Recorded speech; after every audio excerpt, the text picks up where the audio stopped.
Hello everyone, Nathan here, and at the start of the year, I made some predictions or offered some thoughts on some of the things I expected to see from gaming franchises in 2016.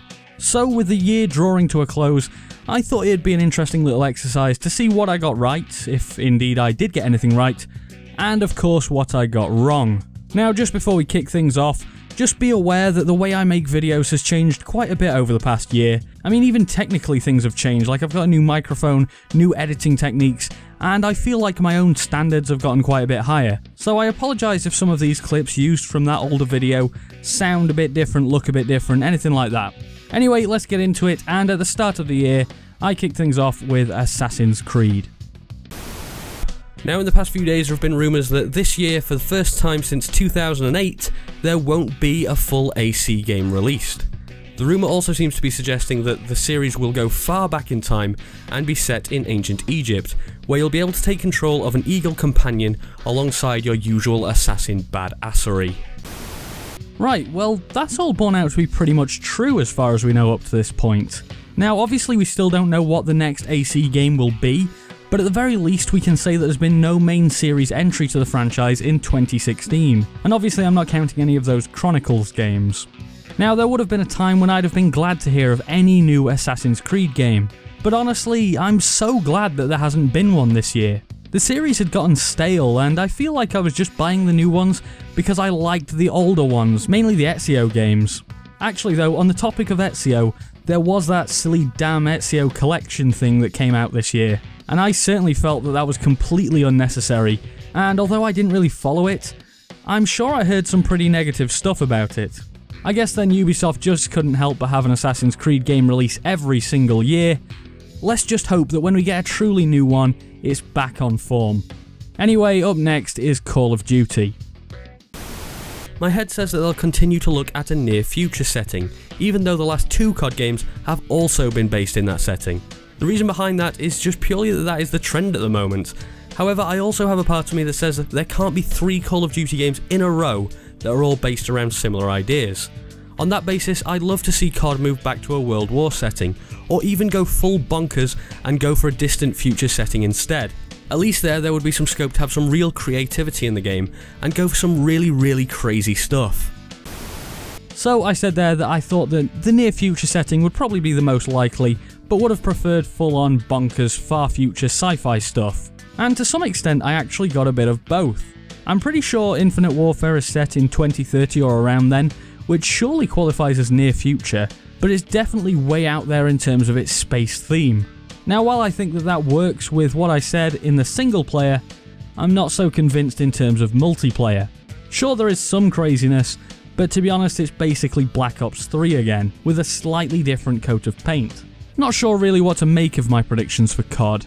I don't think I got it 100% wrong, but I don't think the game that I described in my prediction fully matches Infinite Warfare either. So not fully wrong, but definitely not fully right.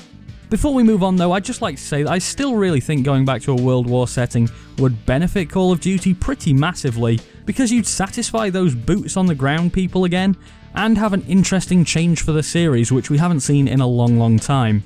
So from one game that I think maybe should go into the World War era, to the one that already has, Battlefield.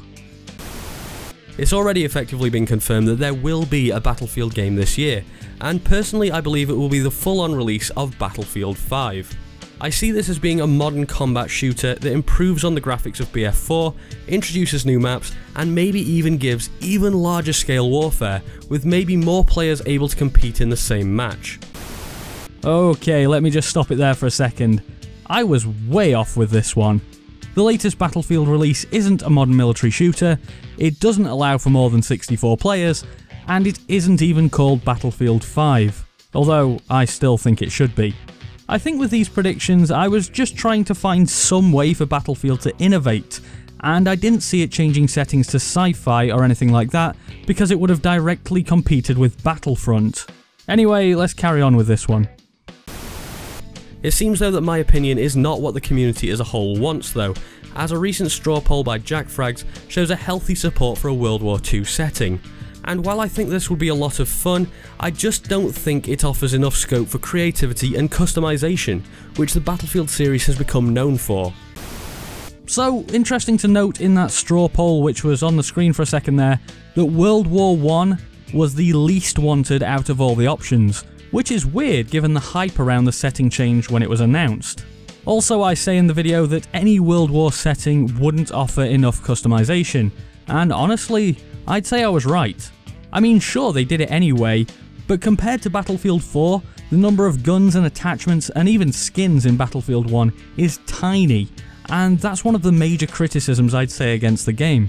I'm not trying to say I was right here because, obviously, I predicted something completely different than what actually happened, but from my own point of view, I'm pretty pleased that I at least predicted an issue in the game before it was even announced.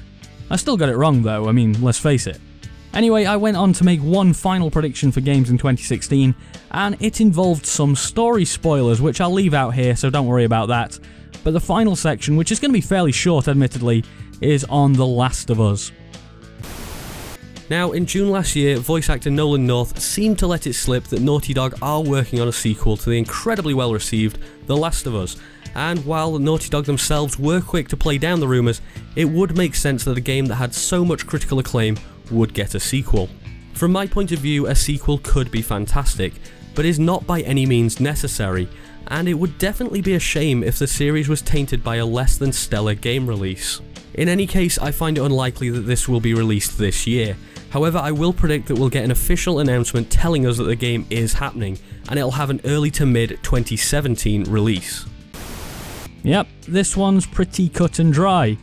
No word about this one at all yet, and while I could still be right about a 2017 release, I'd say it's a pretty massive long shot at this point. So if you're a fan of the series, if you can even call it a series, don't hold your breath. Okay, so a little bit of an update. It turns out that I was wrong about The Last of Us 2 until today. Literally after I recorded this whole video, I found out that The Last of Us 2 now has a trailer and everything and is confirmed. So okay, it wasn't E3 it got announced at or anything, but I'm gonna say I called this. That is awesome timing. I'm incredibly happy about that. Anyway, I don't know if this little bit that I'm adding in now is gonna blend into the rest of the video, so if there's a hard cut right now that sounds a bit odd, I'm sorry, I just needed to get that in there. Alright, anyway, back to the normal video.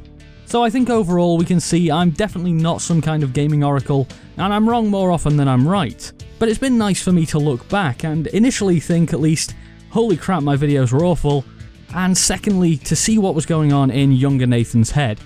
Anyway, that's about it for today, thanks for watching. If you enjoyed the video, I'd be very appreciative if you'd click that like button down below, that really helps me out. I've been thinking about doing a Q&A sort of thing since the channel reached 1,000 subscribers, and I didn't really know what to do to celebrate that, so if you've got any questions for me, leave them down in the comments, and if I get enough, I'll make a video answering them, and subscribe for more like this if you haven't already. Anyway, I've been Nathan, thanks for watching, and I'll see you next time.